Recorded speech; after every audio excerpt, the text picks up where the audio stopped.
Hey, what's up, everybody? BDO44 coming at you another video. All right, so only got a few minutes to talk here, but I did want to jump in, talk about the draft because we got it coming up today. And as you know, this channel, we talk about the draft, we talk about the NBA, and this is one of the most important days in the NBA because of the draft.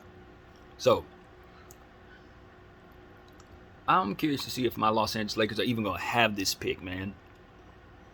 Not to say that I'm overly frustrated about it, because if we make the right trade, good things can happen. Make our team very good. Idea of bringing ourselves certain players like Miles Turner, Dorian Finney-Smith, Royce O'Neal. I like the idea. Making ourselves a little better on the wing. Make ourselves a little better shooting the ball. Definitely give ourselves some more rebounders. Maybe some shot blocking there.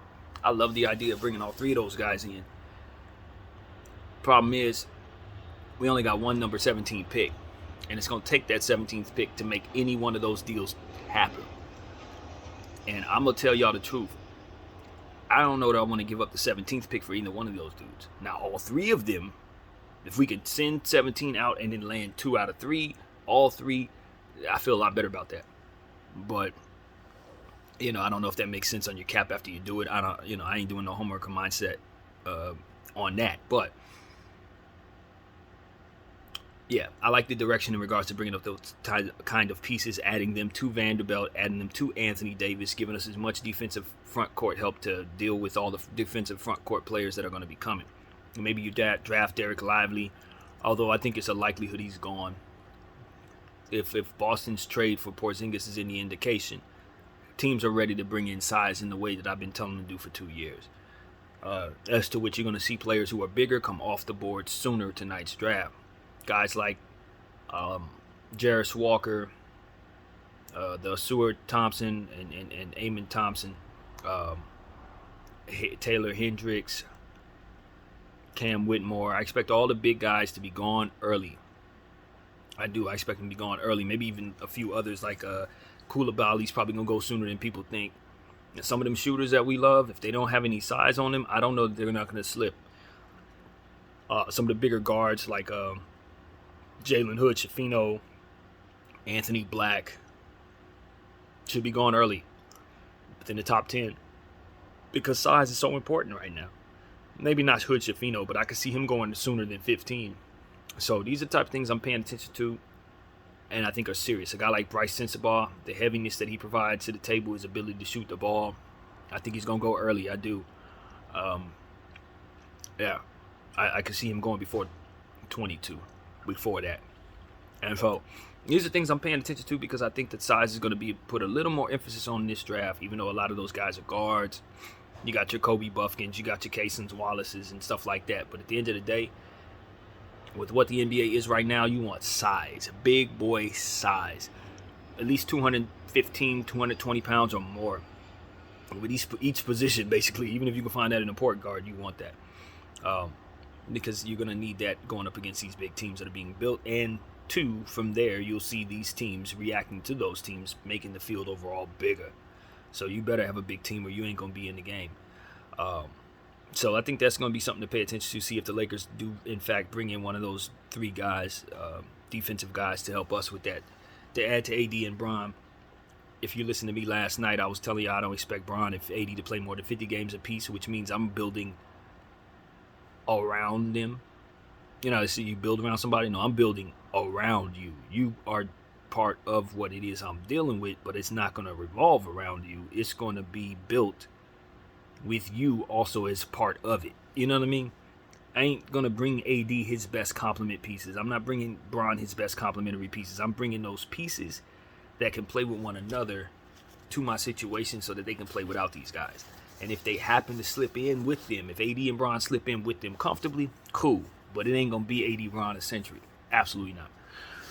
And as long as we think in the right way in regards to that, I think we'll be fine. Now, just looking around at other teams, looking at the Washington Wizards, I really genuinely think that they're probably going to try to move up in the draft. I haven't heard anything like this, but if you have the 8th overall pick and you're the tanking team upcoming,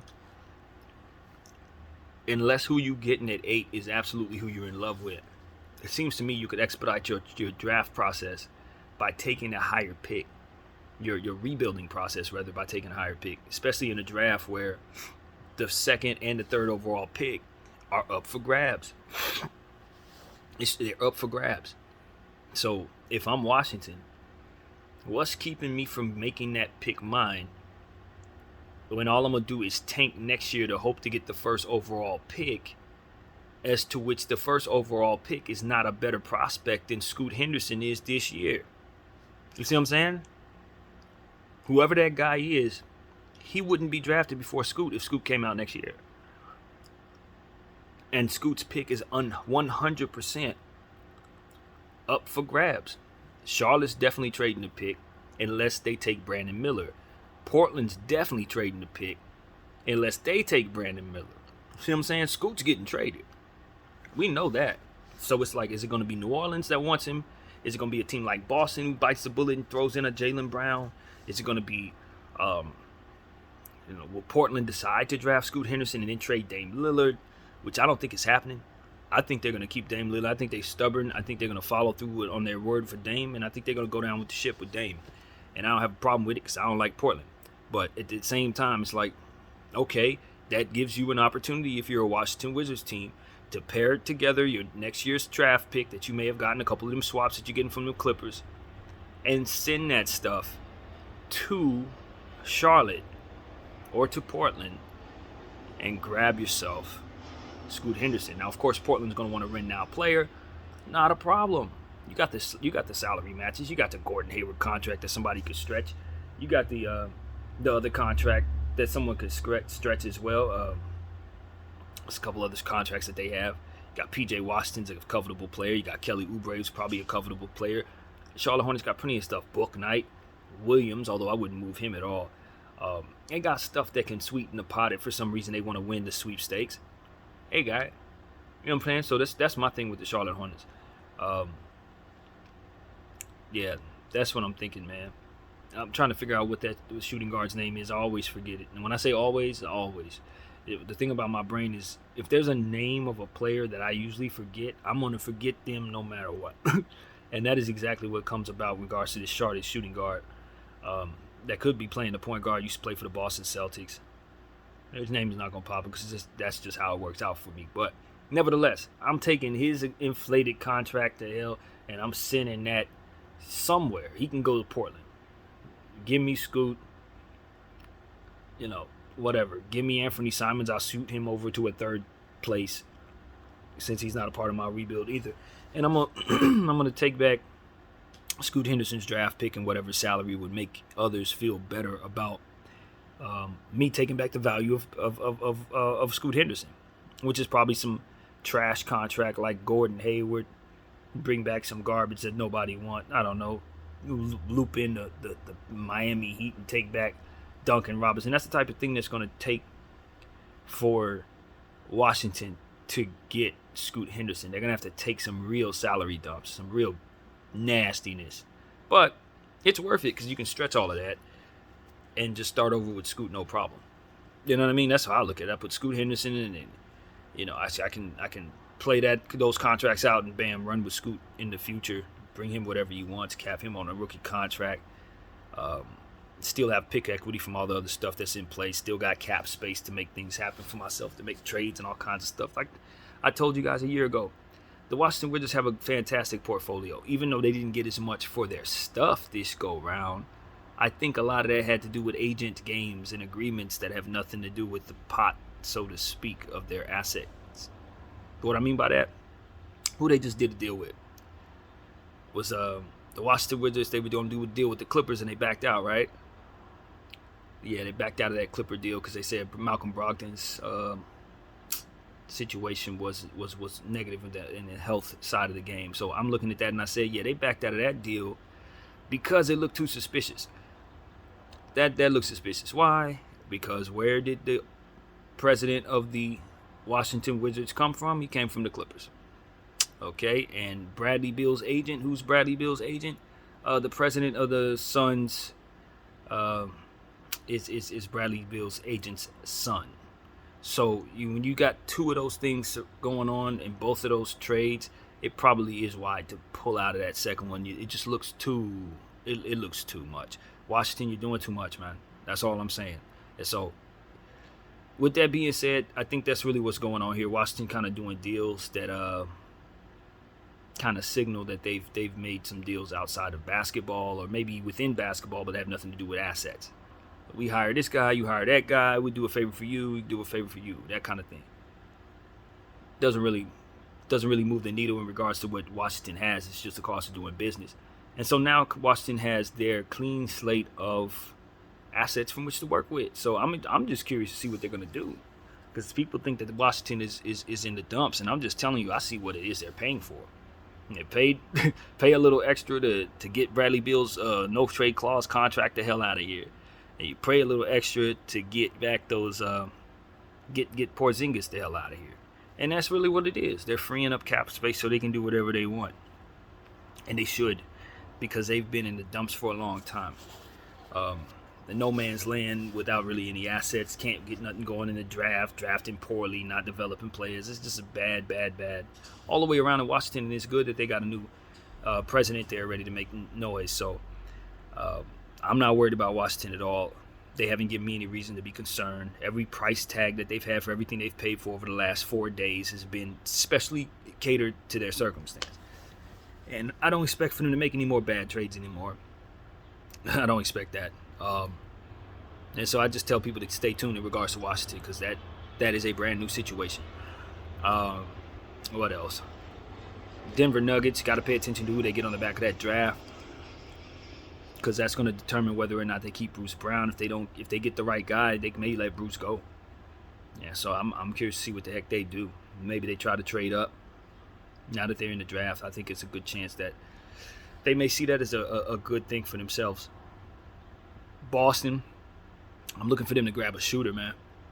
Now that they have, the 25th overall pick, I think I had Amari Bailey on my mock draft going to the Memphis Grizzlies. But of course, now that is a Boston pick, I think it's going to be a shooter. I think it's going to be a Jet Howard, Bright Sensabaugh, Brandon Podziemski, somebody like that's going to Boston. Definitely a three-point shooter. Maxwell Lewis, it's food, sorry. And whoever else, man, that would shoot the ball, I think would be a very, very, very seamless fit in Boston. Podziemski seems like a Boston guy. 25th, 24, yeah, I'd see that. If I'm going to be a guessing person, I'm going to say they're going to go take Pod up in Boston. And Denver. The Denver Nuggets need anything that they can do to boost, anything they can have to booster the back of their roster. The one thing that they don't really need too much of, believe it or not, is shot making. And that is exactly what they're going to find in the area they're drafting. I think 26 and 29 or something like that. They're taking the indie picks. That's your Bright Sensabaugh. That's your Maxwell Lewis. That's Nick Smith, possibly, depending on if he's still back there. That's Dariq Whitehead, if no one takes him early. That's the range I have him in. Noah Clowney, possibly, down there. There's a lot of stuff that Boston can do. They can go with the Ben Shepherd, who's starting to take over. Andre Jackson, as we mentioned, he's starting to get some push there. So Jaime Jaquez maybe ends up in Boston. I like that. But Jaime Jaquez, nobody's compared him to Paul Pierce, but his game kind of has some Paul Pierce to him. His size, his mid-range attack.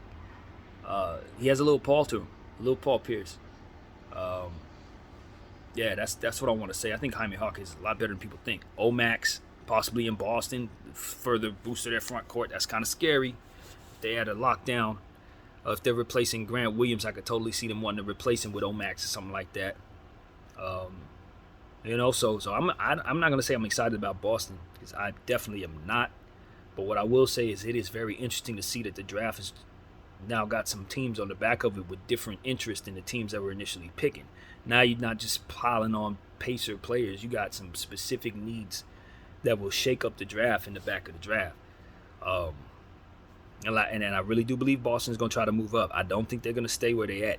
I don't. I think they have a solid pick that they can use to get more picks. The 25th overall pick and the Golden State Warriors 2024 first rounder, though the picks that they just picked up in the Marcus Smart trade. I legitimately think one of those picks may still be on the move to help them move up. Yeah, man. Tyus Jones went to the Wizards. The 35th pick is also the Wizards. 38, 8, and a few others I think the Wizards have, so we pay attention to them. And now that they have their point guard, Tyus Jones, I don't know that they're not going to pick up somebody else instead of Anthony Black.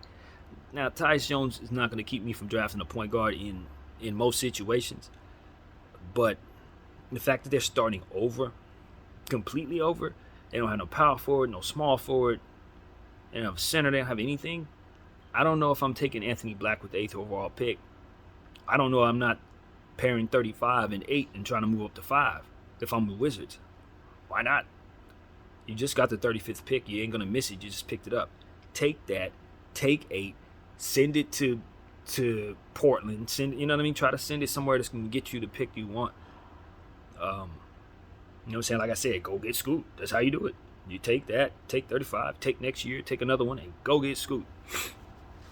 Before the Pelicans do it, I don't want the Pelicans to get Scoot Henderson. I don't think the Pelicans do good with a whole lot. I don't want to just say they should never inherit good talent again, but how many first overall picks are they going to get and not do nothing with? They had Anthony Davis, had him for 10 years, ain't do nothing with him. They had Zion Williamson, couldn't get that boy to put down a burger. I'm irritated with New Orleans. They keep getting a lot of good talent. They can't get anywhere with them, and I'm sick of it. They got all kinds of stuff I want. The whole roster is a bunch of stuff that's covetable. And I just don't want to see them get anything else good until they prove they can do something good with it. That's my thing with New Orleans. It's enough.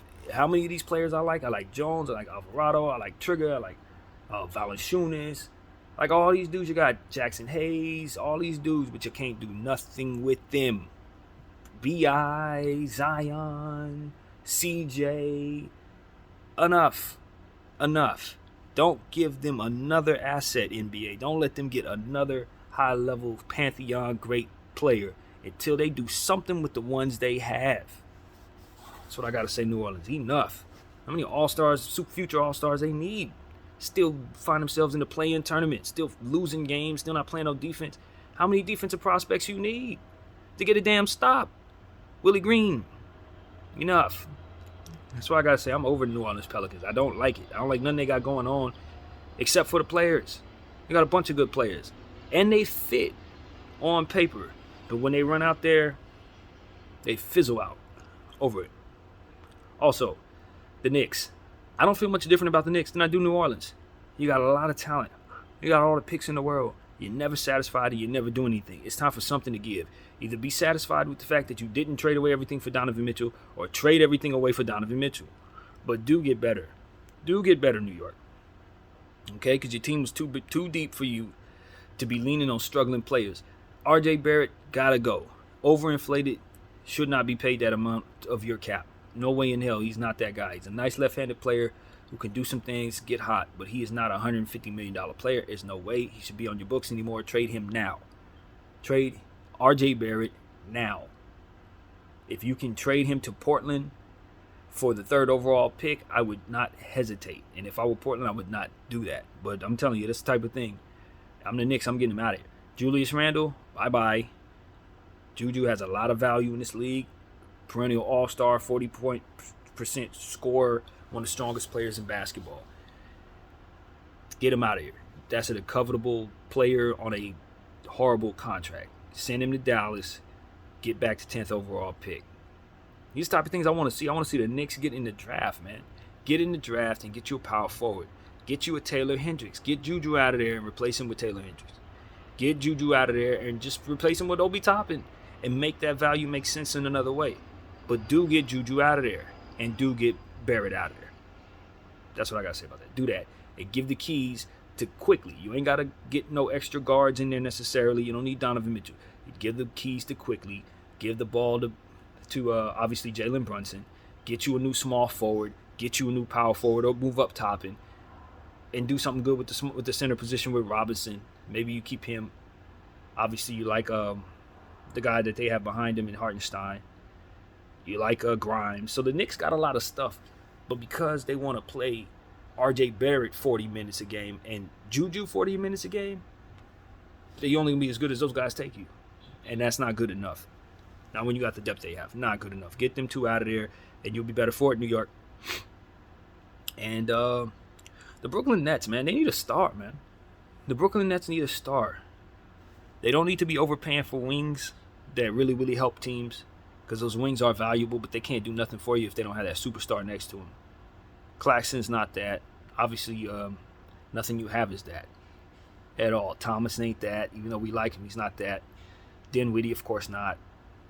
Bridges is a really nice complimentary third star. Cam Johnson, probably a free agent, nice role player.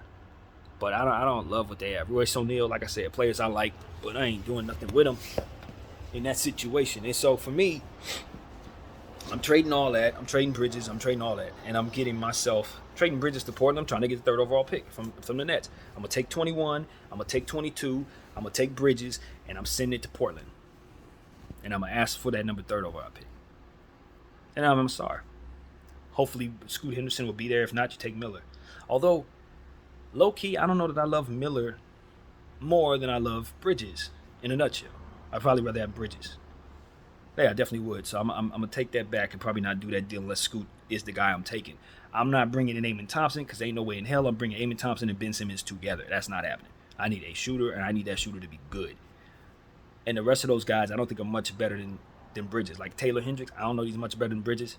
I don't know if that's an upgrade. You know what I'm saying? So I got to be very careful not to give away stuff that I genuinely like if I'm Brooklyn. But a lot of that stuff, it looks like they could be willing to get rid of anyway. Dorian Finney-Smith, Royce O'Neal, both favored to come to the Lakers. I don't know how we do that without giving them 17. And I don't think they need to be adding more picks, just a better one. So if they do make a trade with us for 17, I'm taking 17. I'm taking whatever I don't give to the Lakers, probably 22, and I'm sending that up to get one of them top 10 picks. Send it to Dallas, get 10. Draft Taylor Hendricks if he's there. Draft Lively if he's there. Maybe not Lively, because they do got Claxton. But again, one of the Thompson twins probably ain't for them. Cam Whitmore would be interesting in Brooklyn. I like that. That's interesting to me. So yeah, these are things I'm thinking. If I'm a Brooklyn Nets fan, I got enough to go get something now. Once I traded away KD, I brought myself a bunch of picks, or rather a bunch of players that can be turned into equity, and now it's time to go get my player. It's the player that I want to start this thing with. Now it's time to go get him. Maybe since I love the small forward position, maybe I'll take the 21st pick, 22nd pick, some contracts that I don't really love, maybe swap it to Milwaukee for Middleton and whatever pick they have, since Middleton is now a free agent, or opt out of his $40 million. Maybe that's an interesting place for Brooklyn since they love small forwards. I don't know if that really gets me nowhere, though. I just throwing stuff in the world. I don't know about that. Also, another team that should probably be looking to make something happen. Chicago. You're not in this draft. Obviously, you lost your 10th overall pick to the Dallas Mavericks. That doesn't mean you don't need to be trading something to get into this draft. You need to trade something to get into this draft. Try to get something from somebody. You know what I'm saying? Because y'all got garbage up there. Real garbage. Zach LaVine, DeMar DeRozan, who could be on the move. You probably should trade him. Ayo Dosunmu's nice. Vucevic, get him out of here. You don't need Vucevic no more. Although I can argue heavy centers hold more value now for obvious reasons. But still, you can move him. He's not the greatest fit for you. Patrick Williams, you can move on from him. What else, man? Caruso, you can move on from him. There's nothing in Chicago that they need to be married to. Nothing. Because ain't none of it good enough to win a championship, and all of it's going to keep you over the tax apron. You don't need none of that crap. Get rid of all of it. Everything. Zach, DeMar, Caruso, everything. Turn it into liquid. Start over. Get yourself a Scoot Henderson. Get yourself Brandon Miller. Straight up.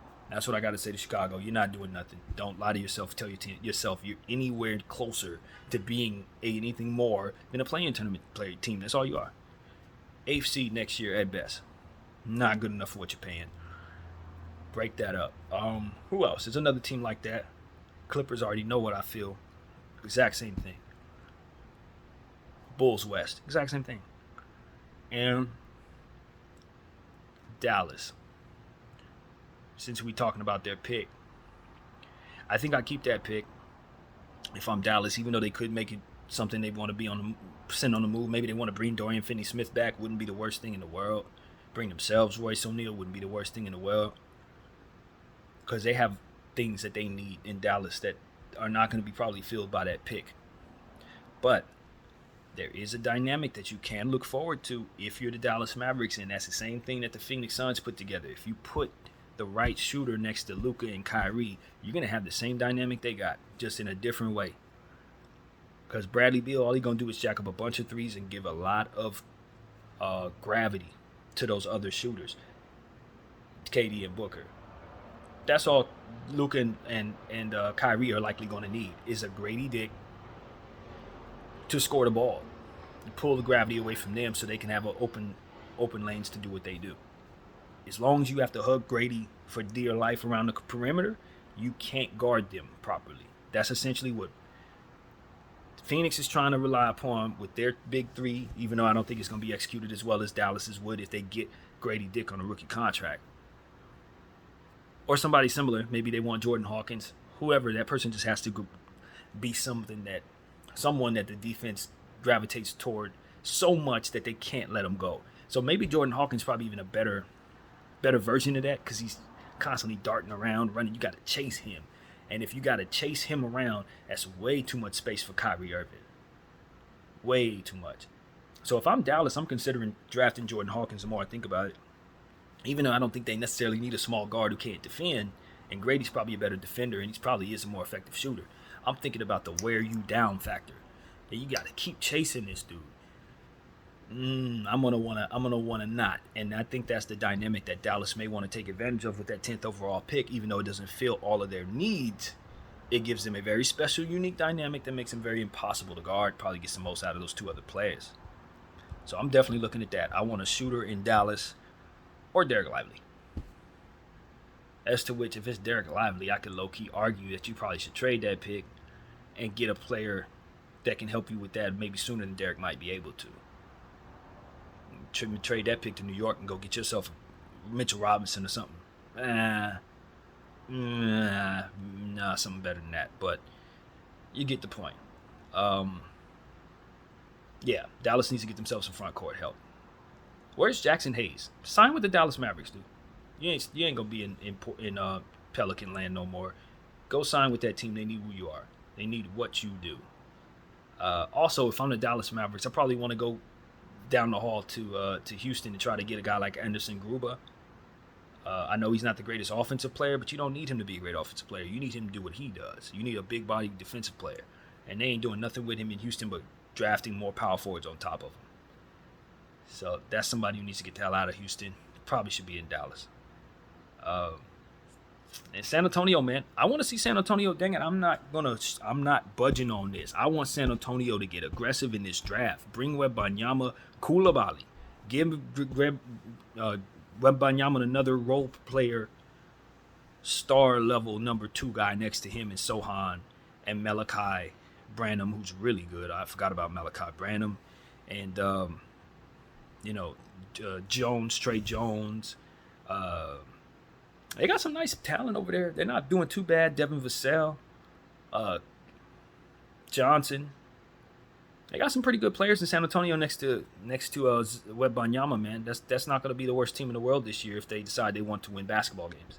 They ain't going to win nothing serious, but I think they got a chance to win up to 32, 35 games this year with the type of players they have. They keep on ascending, especially if they do what it is I'm telling them to do. And take a little bit of that equity and get further into this draft. You want Wembanyama, and you probably want Dallas's number 10 pick. I would try to do something like that. Maybe you get lucky and bring yourself Taylor Hendricks and Wembanyama. Or bring yourself Kason Wallace and Wembanyama. You know what I mean? That's the kind of thing that San Antonio should be considering. I don't see no harm in that. But I do see harm in them waiting a whole year to get him another rookie that they're going to have to develop. They're going to have to wait a couple years to bring in another rookie to develop. That's like 5 years of wasted Wembanyama. And while most teams don't have a problem doing that with the start of the rookie's career, this particular rookie, you don't want to do that with. You don't want to do that with him. Why? Because he has more leverage than any player in the league. Yeah, him. He has the most leverage of any player in the league. If he says he wants to be a Laker, he's going to be a Laker. It's that real. So when it comes to Wembanyama, he says the Spurs got the best fans in the world. That means he doesn't know of his own strength and his own power. And so you want to bring him something that makes him continue to feel that way. Because once he get a whiff of the power he actually has in this league, y'all going to be wondering where he wants to go, and he going to be telling you. So As long as Wembanyama was ready to play basketball or ready to play ball with the NBA, which is a totally different story, then he's going to be a very, very welcome sight for all the owners. But if he starts wielding the power that I know he has, he's going to be a nightmare for them very quickly. So I'm just saying, San Antonio better get him what he wants fast, too. Don't make him wait to be on a contender if you can build one now. If you can build a young super team around Wembanyama, I'd do that. And bring him all the young players. Bring him a super team of young talent proportions. And don't worry about it. That's what I would do. I'd go get him Trae Young or something. I'd go get him, I don't know. I would bring him a star, though. I would. Wembanyama, I would get Scoot Henderson or something. I'm bringing him a star. I promise you that. He ain't going to be starting off on a team that's like this. It ain't. Not with me running things. Because I already see him as a piece that's going to want to win out the gate. He wants to win out the gate. He already told us he wants to win out the gate. And so if the San Antonio Spurs can build that with their assets, building slowly may be the equivalent of building slowly around a win-now talent. Maybe equivalent. Don't underestimate that. So that's what I want to say to everybody, man. I hope everybody's having a fantastic start to their day.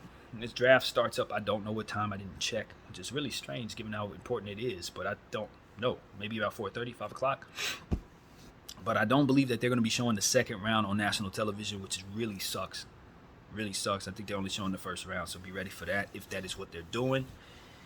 And, of course, I will have content for you guys all around this day. I'm pretty sure we're going to see a trade or two leading up to the draft, and, of course, trades we expect to take place during the draft. And I'll tell you the truth, I would be very surprised if the second and the third overall pick do not get traded. If for some reason Scoot ends up a Charlotte Hornet and they don't make a move, and Miller ends up a Portland Trailblazer and they don't make a move, I would be extremely surprised by that at this point. Extremely surprised. And I definitely don't expect the other way around. Scoot Henderson and Dame Lillard, there's no indications that they have any intentions of having that be the case in Portland. So that means Washington needs to get on the horn, the Clippers need to get on the horn, San Antonio needs to get on the horn, New Orleans needs to get on the horn, Boston needs to get on the horn, and any other team that I think should be looking at Scoot Henderson as a serious acquisition needs to get on the horn. The Toronto Raptors need to get on the horn. Who else? Houston Rockets possibly should get on the horn since they don't love their point guard position. Anybody that can get Scoot Henderson needs to make that happen. Anybody. I'm just being honest about that. Because if you're underestimating what type of player this is, trust you me, bodies like this do not come around. No, he's like Westbrook genetically. You don't make them like that. They don't come around. So don't underestimate that when you see teams saying, well, I want to take Miller. Don't. Take Scoot and be smart about the fact that that guy is genetically different. It ain't about basketball. It's about athletics. He different. Look at that man and tell me he's not there. He's different. So I'm telling y'all, as he continues to develop and get stronger, he's going to turn into some type of monster of a human at the point guard position that doesn't make too many mistakes. And at that time, he'll be making all-star teams with ease so long as there's no injuries. He's going to be an all-star every year. So be ready for that. Don't underestimate the power of what Scoot Henderson's going to be bringing to the table just because he's not the first overall pick. He would have been most years. So that's what I got to say about Scoot Henderson. And that's pretty much what I got to say about this draft. I'm dead set on Taylor Hendrick going to Dallas. Taylor Hendrick going to Detroit at 5, even though I don't think it's going to happen. I think that's the best fit. And I hope that Detroit sees it that way and makes sure they have him tonight. I hope that. I really hope that Taylor Hendricks lands with Detroit. I want to see things that I want to see. I want to see Jarris Walker go to the Pacers because I think that's ultimately where he belongs. It fits best there for him. I want to see Cam Whitmore with the Jazz, even though I don't believe the Jazz can get him without trading up. I think that's the favorite place for me for Cam Whitmore. I want to see Cason Wallace in New Orleans because I'd love to see him paired up with Alvarado. I have a good mind to want to put, like I said, Jordan Hawkins with the Lakers. If not Jordan Hawkins, then today, Jett Howard, actually somebody I've come around on for the Lakers. Even though I don't love him at 17, I love the piece for us after doing all the homework that I didn't do early on. I'm ready to give up on his defensive problems for the sake of his height and his ability to ball handle and shoot. I'll be happy if we take him tonight. I know, right? That doesn't sound like me, but You just have to accept the fact that you need what a guy does. That's what it really comes down to, people. If you really want to know who I want us to get, probably it's like Leonard Miller. That's my kind of player. Give me Leonard Miller. But for the Lakers, for who we are and what we're about, Jet Howard is likely the best fit. Sensabaugh, guys like that, probably the best fit. Size, height, shooting ability, execution ability. So if we can get one of those type of guys, that's probably the way to go. Podzinski, love him. I don't want us to reach for guys that we love on the back of the first round. Don't do that. Just because we really like Jaime Jaquez, do not take him at 17. Trade down and then get him. If you want Jaime, you know what I'm saying? That's what we got to do. Max, don't take him with 17. Trade down and get him. Take the guy in the 17 range and then find a team that wants him and trade him for the guy that you actually want. Get that third team involved and make it happen. That's how you do that. Don't ever leave value on the board. It's unnecessary. It doesn't have to happen. So that's what I'm looking at, man. I kind of want the Lakers to either take Hawkins, Kobe Buffkin. If Kobe Buffkin's there, Casey Wallace there, please take those guys, please. Grady Dick, if they're there, take them. Taylor Hendricks happened to fall to 17. My God, take them. Don't think twice. But like Jalen Hood-Schifino, it depends. I like his size, so I'll be happy we have him, but I don't love him at 17 per se. Kind of trade down, even though I don't know if he'll be there. I think the consensus likes him at 17. I don't love him at 17. It's that kind of thing. Maybe 17 is the perfect range for him, in fact. So I guess I'll be happy with that in the grand scheme of things. I think Nick Smith will make me very happy as a Laker. I just like him as a Laker. He looks like a Laker, but I think we can do better at 17. We can do better at 17, but I'll be happy he's a Laker if we have him tonight. Maxwell Lewis, pretty optimistic about Maxwell Lewis winning me over. I'm not as huge on him as everybody else, but I like what I've seen. So if we get him, I'll be happy. Pod, I'm a Pod fan, so if we happen to get him, I'd rather us trade down. Like to have him. That's kind of where my head is, man. That's kind of where my head is. Just want to see the Los Angeles Lakers use 17 tonight, or trade back and get 2 picks, or trade forward and get Casey Wallace or something. Man, it would make me so happy if the Lakers did something like that. If we found a way to get a higher pick, that would make me so incredibly happy. If we can get like Washington's 8 pick, even though that's not possible. But that's what I'm saying. If we can just get, Anthony Black. If we were to add Anthony Black to the situation somehow, I think we would run out of here with smiles on our faces, because that is a big guard who plays excellent perimeter defense, and that's kind of what we need. Someone who can complement AD, complement Bron, but also be standalone fantastic defensively. That way we don't have to ask Vanderbilt to always guard guards all the time, making it so that our lineup is a little funny. If our point guard can be an excellent defender, we're knocking it out the park. So if we can get Kason Wallace, Anthony Black, those are the best 2 guards at the point guard position defensively. We would have to trade up to get them, and then from there have to get lucky in that situation. But that is how I want to play it. Give me one of those 2 point guards for the LA Lakers. Yeah. Pie in the sky, not necessarily possible, but definitely great fits. Nobody sees us taking Anthony Black. Nobody sees us trading up to get him. But we need a point guard. And he would complement us defensively as well as any guard in this draft. Amen Thompson. Can you imagine the Lakers get Amen Thompson? Clearly we wouldn't do that because of the shooting issues. But when you talk about wanting to move on into your development of a rebuild, if you would happen to just walk out of here with Amen Thompson, I think you'd be happy for it in the long run. He could turn to Ben Simmons, though. So that's what you got to be careful about. He could very easily turn to Ben Simmons. But as far as I can tell, that is a next-level superstar athlete who just needs to learn how to play NBA basketball. Once he gets his jump shot going, he's gonna be out of here. He's gonna be out of here. He's gonna be dunking on people's heads. He's gonna be blocking shots. He's gonna be doing a lot of stuff that makes you happy you drafted him tonight. So all the teams that are gonna pass on him, my condolences to you. I'm just telling you right now, you're gonna wish you didn't, unless you're San Antonio or Charlotte. Other than that, I have him going at 3. I'm just going to go with athletes over shooters, man. Miller's nice. I got him falling to 4. I think he fits in the Rockets more than any of them other players that they have going to the Rockets anyway. That's another thing. Let me reiterate that. I think Brandon Miller to the Rockets makes more sense than Brandon Miller to the Charlotte Hornets, to the Portland Trail Blazers, or any of these other team Pelicans. He looks better to me there. And so I just want to put that out there because I don't think anybody's considering the fact that Amen could go 3 in a trade situation. If somebody wants to trade with Portland and they really want Amen, they could take him at 3. And then that would firmly put the Rockets and Miller into position to be there for one another. And I think Smith and Miller are pretty much doppelgangers, but they're excellent at what they do. And because of it, you're not going to miss very much with them on the floor. 2 6'8" shooting guards that play the power forward because they essentially both shooting guard. They shoot all the time.